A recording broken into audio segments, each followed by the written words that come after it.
Business owners across the state say they're already seeing the impact of tariffs on the ground. Today, Democratic Senator Tammy Baldwin in Milwaukee pushing back at President Trump. Political director Matt Smith live in the newsroom for us tonight. Matt, uncertainty across the board for businesses and lawmakers. Yeah, Blake, just in terms of the final end game here and what that may look like. In the interim, some business owners now say they're having to adapt to an ever-changing and uncertain political climate.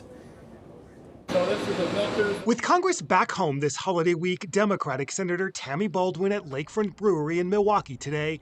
A quick tour. You can just emphasize some of the tariff impacts that you foresee. An event meant to highlight the negative impact of President Trump's tariffs. From breweries. We have lost about 4% of our production because of what's going to Canada, and they've cut that off. To Wisconsin small businesses more broadly. I have a list of price increases, 6, 12, 10% from all the major manufacturers. What am I supposed to do with that? Democrats back in their home states spending the week pushing back on President Trump. It seems like there is some bipartisan concern still at this point. What is Congress doing? Yeah, well, first of all, Trump needs to own this, right?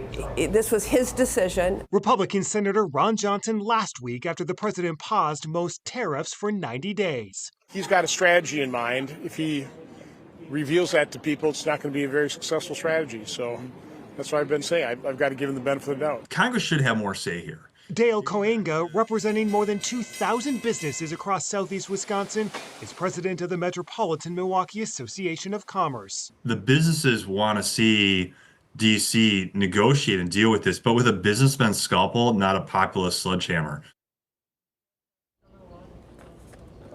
And so, Matt, on that note, there is actually a new bill in Congress that would give lawmakers some more say on tariffs. Yeah, it would essentially prevent the president from imposing tariffs without a say from Congress. The White House has already said the president would veto that measure, but nonetheless, some growing pressure for Congress to step in.